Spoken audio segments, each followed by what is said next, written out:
دکتر سلام. بازم دانشجوتون اومد و خدمتتون در حال بازم مزاحم شدم. اگر خاطرتون باشه سردردایی که داشتم، حالت هوایی که داشتم، دردی که داشتم، قرار شد که یه آزمایشی برام بنویسیم که بررسی ژنتیکی که انجام شد. الان منشیتون برام آزمایش‌ها رو دادن، گفتم که بیام خدمتتون نشون بدم ببینیم که به هر حال مسئله چی شد. همونجور که اگر خاطرتون باشه ما تو خانواده سرطان سینه داشتیم که عمم مبتلا بود.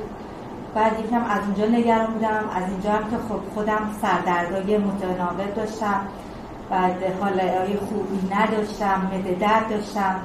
قرار شد که بررسی بشه، آزمایش‌ها رو انجام دادیم، اومدم خدمتتون ببینیم که برنامه چطوره، جواب چطور، به چه صورت خدمتش.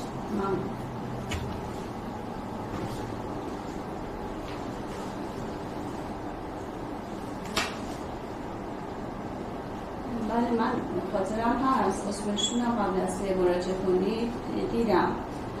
خب ببینید بر اساس علائمی که شما داشتید اگه خاطرتون باشه خب همش داشتید درمان‌های علامتی میگرفتید، مثلا برای معده دردتون اومپرازول، برای مشکل تیروئید داروهای مربوط به کمکاری تیروئید و درمان‌های علامتی بود.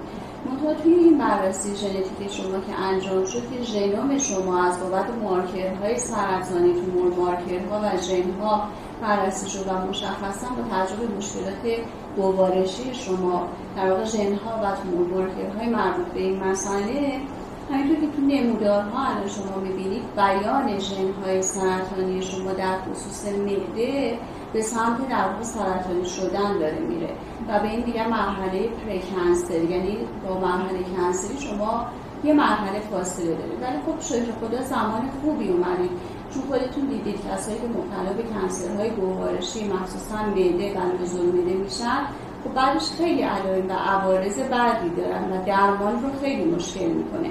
ولی خب توی این مرحله بر اساس مخصوصا روش‌های نوینی که توی درمان سرطان هست میشه به نوعی اون پدپه سرطانی و بیان ژنتیکی رو ساپرس کرد که ما به اینها میگیم درمان‌های فرد محور سرطان، یعنی برای هر فردی بسته در واقع با اون مسیر ژنتیکیش و مسیر بیان ژنش میشه در واقع دارویی رو بهش توصیه کرد که بشه بر اساس اون بیان ژنش متوقف بشه. بنابراین حالا این ریکامندیشن‌ها رو ما مشخص کردیم که انشاءالله به دکتر اونکولوژیست مربوطتون تقدیم کنید که بر اساس اون بتونن روش درمانیتون رو پیش ببرن. اگر سوال دیگه ندارید که در خدمتتون هستم. ممنونم خانم دکتر. به هر حال اول خدا بعد شما دیگه. اگر شما یعنی این کارا رو یادآوری نمی‌کردین، این مسیر رو نمی‌رفتیم، مثلا معلوم نبود که من همیشه حالم بد بود. اگر خاطرتون باشه من اصلا کلاسام هم نمیتونستم بیام، نمیرسم، همیشه غیبت داشتم به خاطر اینکه اصلا نمیتونستم سرم از مترکا بردارم. حالا با توجه به این شرایط انشالله ببینیم چی میشه دیگه. دستتون درد ملاحظه کردیم خانم جوانی مراجعه کرده بودن که مرتب با علائمی مثل ضعف، بیحالی، مشکلات مربوط به کمکاری تیروئید، معده درد با اینها مراجعه می‌کردن و درمان‌های علامتی گرفته بودن که مشکلات برطرف نشده بود. ایشون دانشجو بودن و این علائم باعث شده بود که حتی نتونن سر کلاس‌های درس شرکت کنن و حتی نمیتونستن بشینن که حتی در حدی که سرشون رو نگه دارن. خب با بررسی ژنتیکی ایشون چه از طریق در واقع خونشون و چه از طریق بافت مربوطه مثل معده و روده ما متوجه شدیم که اولیشون به شکل ژنتیکی نوعی از آنمی کمخونی رو دارن که تا الان نسبت به درمان اون دقت نشده بود. ضمناً ژن‌های در واقع ایشون بیانش به سمت کنسر یا سرطان معده داشت پیش میرفت که بعد از تحویل این جواب آزمایش به پزشک معالجشون در جهت درمان کمخونی ایشون اقدام شد و برای توقف بیان ژن‌های سرطانیشون هم دارو بر اساس ژنشون مشخص شد.